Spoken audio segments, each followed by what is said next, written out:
Baik, apa kabar mitra-mitra sahabat-sahabat agro dimanapun Anda berada. Kali ini tema yang akan saya bawakan adalah teknologi budidaya bayam Brasil. Ini cocok banget untuk urban farming ya teman-teman mitra-mitra semua, di mana ini tanaman yang bisa dipanen dalam waktu yang pendek, kurang lebih sekitar 30-an hari, dan ini manfaatnya banyak banget. Ya, lalu bagaimana teknisnya? Nah, sahabat-sahabat agro, mitra-mitra agro, ya, kita tahu yang namanya bayam Brasil atau alternan terasiso ini, ya, ini adalah bayam dari Brasil tentu saja. Ya, kalau ditanya apa itu bayam Brasil, ya, bayam yang berasal dari Brasil atau biasanya juga dalam bahasa Inggrisnya disebut Brazilian spinach, yang berasal dari negara Brasil, yang dikenal sebagai sayuran sumber protein yang tinggi. Nah teman-teman semua, ya mitra-mitra semua, ini adalah tabel di mana zat gizi yang terkandung di dalam bayam Brasil. Ya, bayam Brasil ini tentu saja beda banget dengan bayam yang biasa kita olah ya atau kita tanam, yang biasanya di Indonesia kita tanam, karena ini bentuknya adalah seperti tidak rata atau sedikit agak tidak rata, artinya kelok-kelok dan sebagainya seperti itu kayak daun mangkokan, tetapi dia keloknya tidak beraturan. Kemudian nilai kalorinya tinggi, ada zat besinya, ada asam folatnya, ada zat besinya, vitamin C, ya ada juga di situ, ya. Ini kita lihat kandungan gizinya seperti ini, ya. Nah bagi teman-teman mitra-mitra yang memiliki keluarga yang memiliki anemia, ya ini bayam Brasil kayaknya wajib untuk dikonsumsi ya. Karena bayam Brasil ini termasuk jenis sayuran yang kaya akan asam folat, dan jenis nutrisi ini dapat membantu proses pembentukan sel darah merah sehingga bisa mencegah anemia. Nah, ini bisa mencegah anemia. Kemudian bagi mereka yang memiliki tensi yang tinggi atau mungkin tekanan darah yang agak tinggi, bayam Brasil ini juga mengandung yang namanya nitrat yang memiliki efek melebarkan pembuluh darah, melancarkan aliran darah, serta menurunkan tekanan darah. Ya, jadi teman-teman yang memiliki keluarga ataupun lingkungan sekitarnya ada yang terkena anemia atau yang darah tinggi, nah ini cukup bagus ya bayam Brasil ini untuk dikonsumsi secara harian. Nah kemudian teman-teman ya ini juga bagus untuk kesehatan mata, bagus untuk kesehatan kulit. Nah ini untuk mencegah osteoporosis bagi yang sudah mengalami osteoporosis. Jadi manfaatnya bayam Brasil ini cukup banyak ya. Daunnya memang tidak rata seperti itu ya, memang seperti itu. Tidak rata seperti bayam yang ada ditanam di Indonesia pada umumnya, makanya dinamakan bayam Brasil yang berasal dari Brasil. Nah kemudian sayuran ini tidak bergetah teman-teman, artinya kalau cuma hanya sekedar direbus sebentar kemudian kita cocol dengan sambal dan kayaknya masih bisa kita makan. Kemudian daunnya crunchy ya, kalau kita bikin kayak keripik bayam begitu ya, daunnya juga cukup crunchy ya, teksturnya lembut, tidak dimasak, tidak berserat, dan ketika dimasak tidak berubah warna. Nah, manfaat bayam Brasil yang lainnya adalah bisa mencegah gangguan jantung serta stroke ya, kemudian mencegah radang iritasi mata, meningkatkan imunitas ya, sekali lagi mencegah anemia ya, jadi ini membantu asam folatnya tadi, membantu untuk ya mencegah anemia.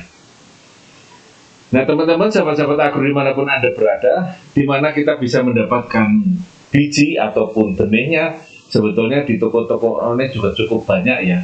Jadi ada bibitnya ya, ada juga yang jual benihnya.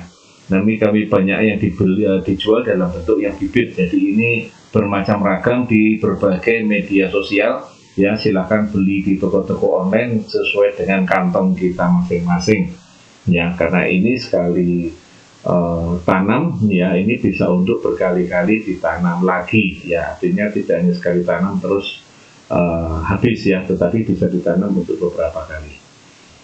Nah sahabat-sahabat agro, mitra-mitra agro dimanapun Anda berada, urban farming ini ternyata juga sudah digalakkan di Dinas Ketahanan Pangan, Tanaman Pangan dan Pertanian Kota Surabaya. Jadi untuk membantu ya di daerah kota untuk menanam ya tanaman bayam Brasil itu yang banyak manfaatnya ini.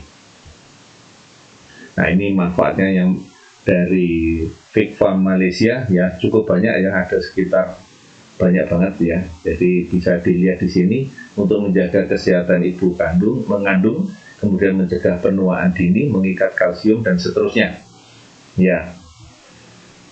Nah, teman-teman, sahabat-sahabat agro, ya kalau kita membeli dari biji tentu saja harus kita semai terlebih dahulu. Tetapi kalau kita sudah membeli dalam bentuk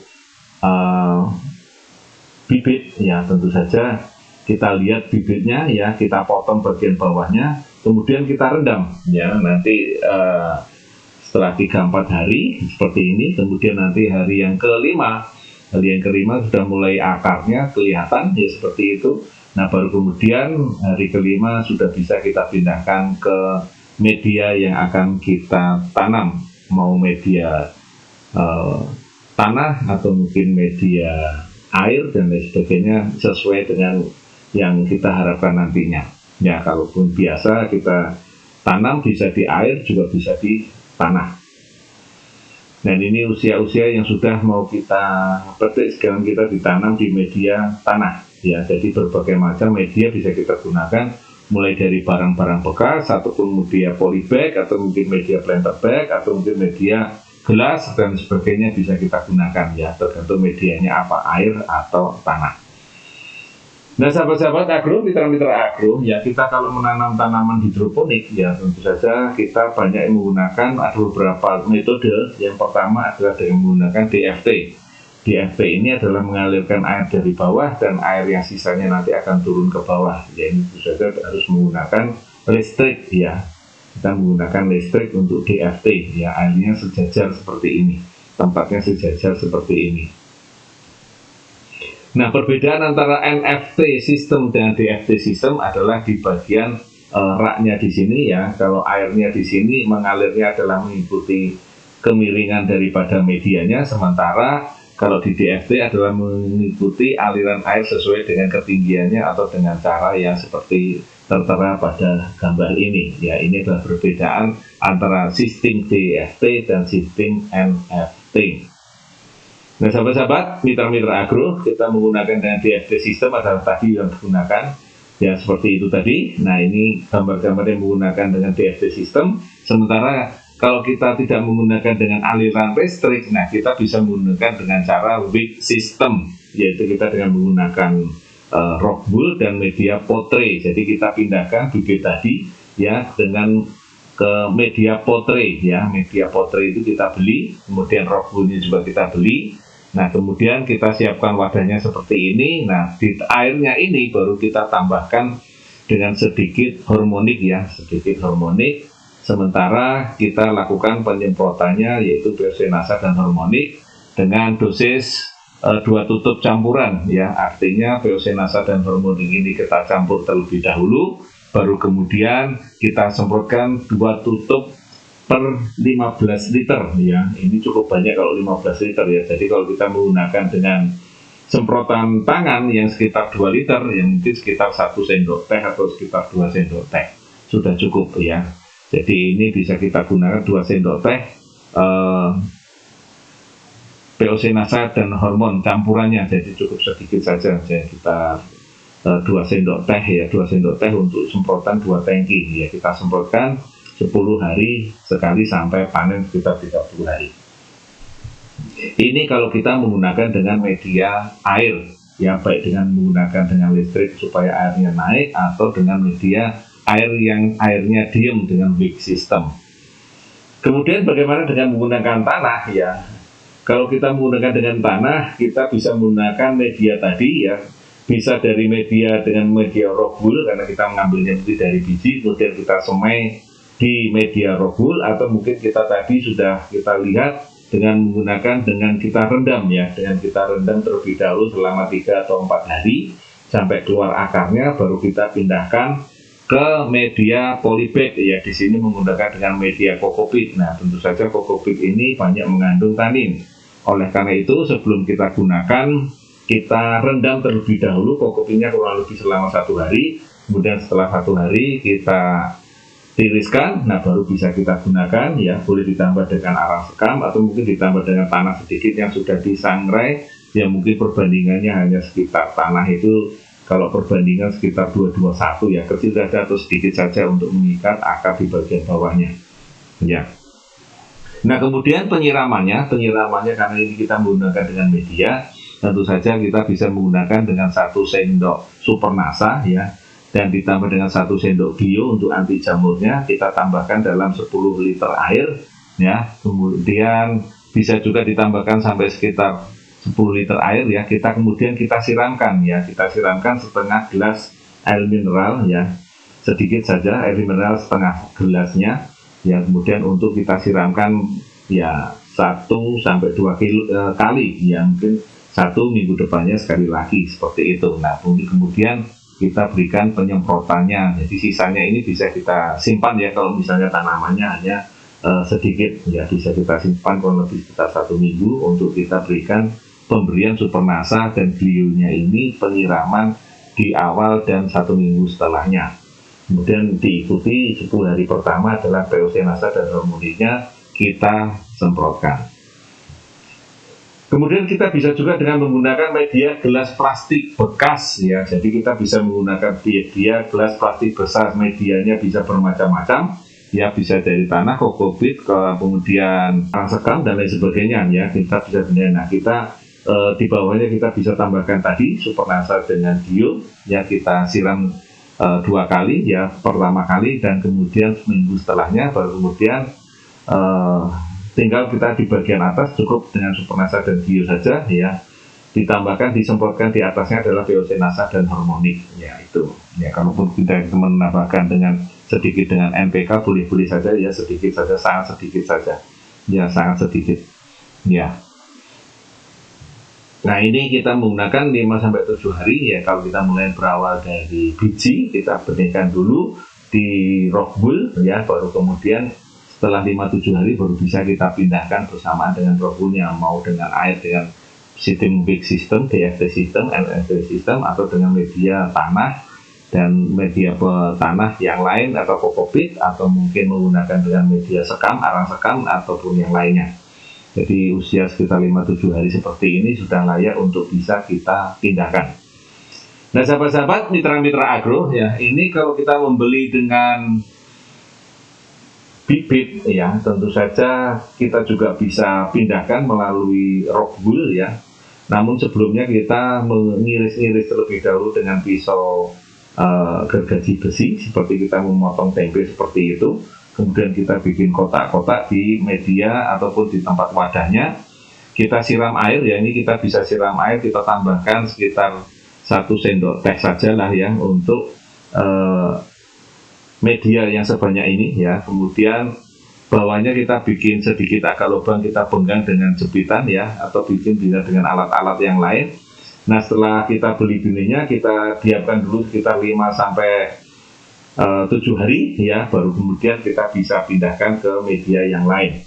Ataupun setelah kita panen setelah 30 hari yang muda kita petik panen, yang tua kita pilih-pilih, kemudian yang bisa kita jadikan bibit, maka ini satu tanaman bisa menjadi bibit agak banyak ya. Jadi kita beli 1 bibit bisa untuk banyak tanaman. Nanti setelah panen kita pilih-pilih mana yang kita panen setelah 30 hari kemudian.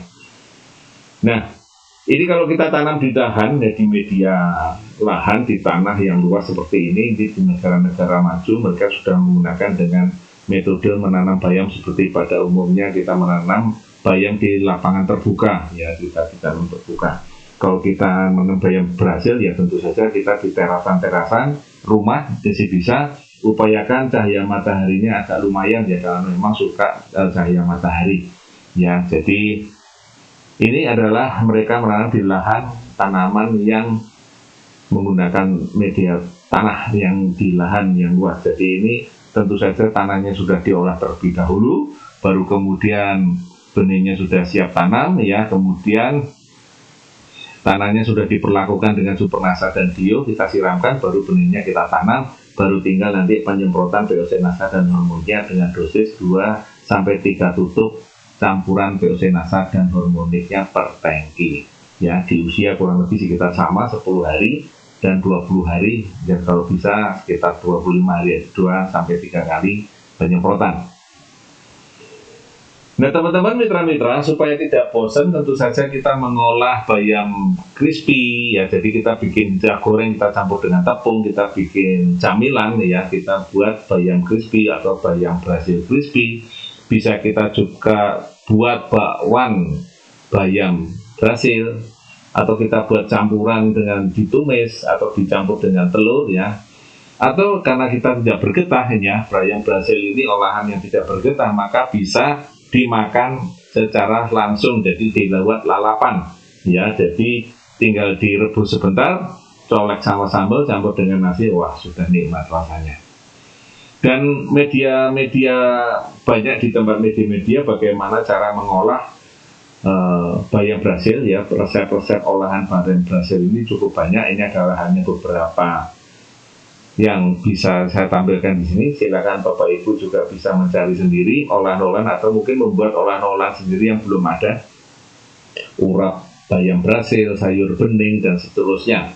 Ya, pakai santan juga ada, tumis oncom boleh juga ya, dan sebagainya.